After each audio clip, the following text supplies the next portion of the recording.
দেওয়ার জন্য বনে হারিয়ে গেছে, সেটাও তো আমরা ফেরত দিতে পারবো না। কিন্তু আমরা এখানে তাদেরকে ওয়াদা করে গেলাম যে এই পরিবারের সার্বিক সহযোগিতা রাজবাড়ী জেলা বিএনপি করবে, আমি ব্যক্তিগতভাবে করবো, যেহেতু এটা আমার ইউনিয়ন, আমি ব্যক্তিগত করবো।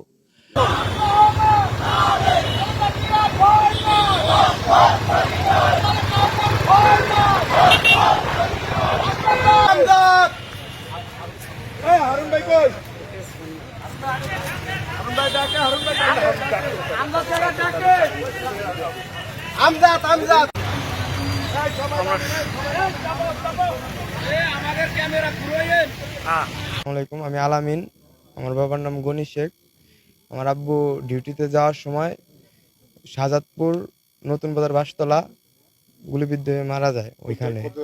19 জুলাই কোটা আন্দোলন, মানে ছাত্র আন্দোলনের ভিতরে পুলিশ গুলি করে হত্যা করে আমার বাবাকে। এই হত্যার বিচার চাই আমি, হাসিনার ফাঁসি চাই। অনেক বড় বড় নেতারা এখানে আসবে,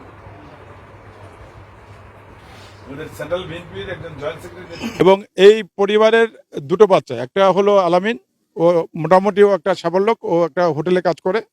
ওর জন্য আমি মনে করি যে আমাদের যে অন্তর্বর্তীকালীন সরকার, তারা একটা ব্যবস্থা করে দেবেন, তারা সরকারি চাকরির ব্যবস্থা করে দেবেন, আর আমরা তার সাথে আছি। তার একটা ছোট বোন, 4-5 বছর বয়স, একবারে নাবালক বাচ্চা, বাবা বাবা করতে কাঁদতেছিল। আমরা যখন গিয়েছি, বাবা বাবা করে কাঁদতেছিল। এই বাবা হারানোর বেদনা তো আমরা পূরণ করে দিতে পারবো না, কিন্তু আমরা আজকে কথা দিয়ে গেছি এই গণের স্ত্রীকে, আমাদের মেয়েকে, যে এই পরিবারের দায়িত্ব জেলা বিএনপির, এই পরিবারের দায়িত্ব আমার।